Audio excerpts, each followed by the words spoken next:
Indeed she did. They were great friends. MacDonald nodded emphatically. He searched among his papers and removed a photograph from the pile. Let's get down to business, then. This was Hester Larkspur's home for many years. It's in a little village in Suffolk, and she loved it there. Now it's yours. His directness was completely out of character, and Josephine looked at him in astonishment, convinced she had misheard. Beaming, MacDonald placed the image in front of her, with all the flourish of a sideshow conjurer. She imagined that moments like this were few and far between in the life of a small-town solicitor, and because she liked him, and because he had always been kind to her family, she tried not to let her sense of anticlimax show. The house was ordinary, a modest thatched cottage on the edge of a wood, and even the soft shades of sepia could not flatter it into being anything other than run down and badly in need of repair. "I don't understand," Josephine said. "To my knowledge, with the exception of the christening, I never even met my godmother. Mercifully, she seemed to place as little importance on the role as I do, so I can't imagine what I might have done to deserve this." Her irony was more pronounced than she had intended, and the solicitor smiled. "I know what you mean, but it's an old photograph, and I gather it doesn't do the place justice. And you did meet her again, at least once. She was at your mother's funeral."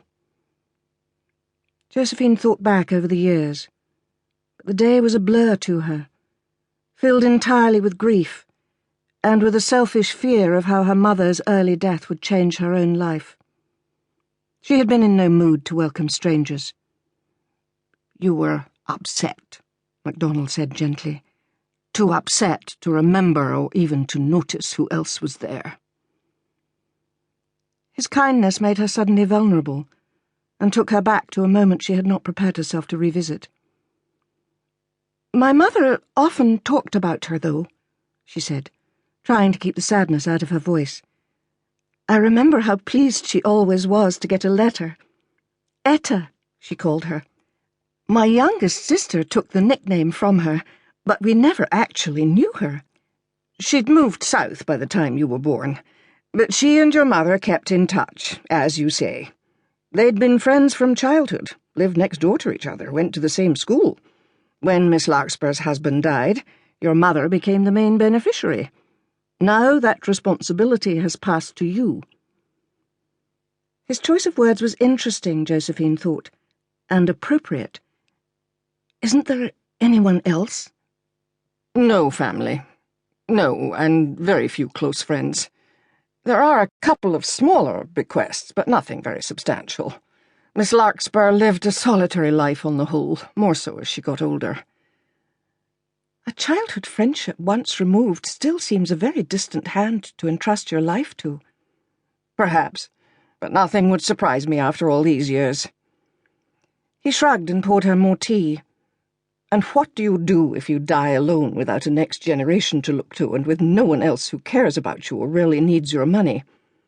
There's charity, of course, but it takes a particular strength of mind not to make at least some concessions to sentimentality.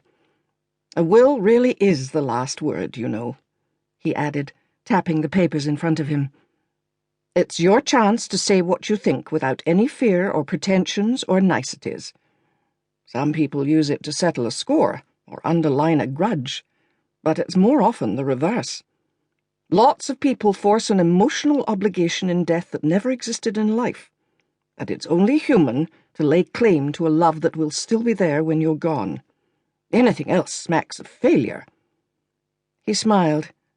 "But I don't think that's the case here." "Why not?" "Originally, in the event of your mother predeceasing her, whatever Miss Larkspur left was to be divided equally between any surviving children.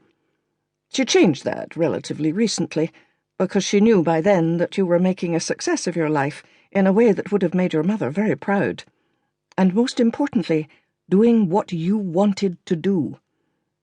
I only knew her as a client, not as a friend, but I knew her for a long time, and she would have admired that."